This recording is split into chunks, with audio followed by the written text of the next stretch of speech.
आप अनेक पुरस्कारों से सम्मानित हो चुके हैं और नेशनल यूथ प्रोजेक्ट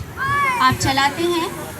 आप सभी जानते हैं महाविद्यालयों में और अब तो इंटर कॉलेजेस में भी 10+2 में भी एनएसएस सभी जगह होता है। एनएसएस के पीछे की प्रेरणा भी आप ही हैं, क्योंकि नेशनल यूथ प्रोजेक्ट जो कॉलेज नहीं जा सके या और किसी वजह से या कहीं और है उनके बीच तो होता ही है, लेकिन महाविद्यालयों में जो यूथ आता है, जो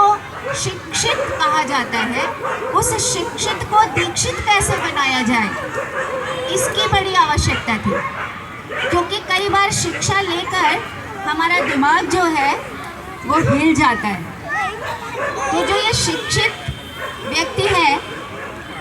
ये शिक्षा के भार को संभाल सके, उसके लिए, उसकी दीक्षा के लिए जो राष्ट्रीय सेवा योजना का कॉन्सेप्ट था, तो वो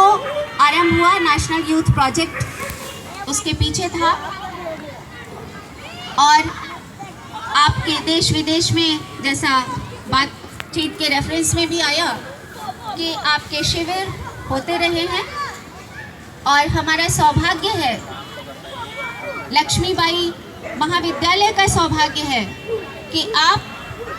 17 तारीख से हमारे साथ, 18 को आप आ गए थे कहीं बाहर से, एक दिन पहले ही प्रोग्राम आपका था, तो 18 तारीख से आप हमारे बीच, हमारे महाविद्यालय की जो भी कम सुविधाएं जैसा भी है वहाँ पर, क्योंकि आवासीय सुविधा हमारे महाविद्यालय में नहीं है, हॉस्टल भी नहीं है,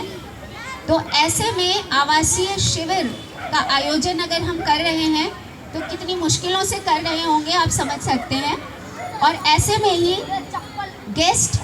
आप डॉक्टर सुब्बा राव जी और हमारे नरेंद्र भाई बिल्कुल कदम से कदम मिलाकर उनके साथ रहे हैं। उनके बारे में मैं फिर बाद में बताऊंगी। तो आप ऐसे सुब्बा राव जी को सुनने का और हमारे बच्चों को जो उन्होंने इतने दिन में 3-4 दिन का भी जो समय मिला, उसमें जो कुछ दिया है, महाविद्यालय की प्राचार्य के रूप में मैं उनकी बहुत आभारी हूँ कि आपने हमारे महाविद्यालय को इतना समय दिया और हम लोग महाविद्यालय में ही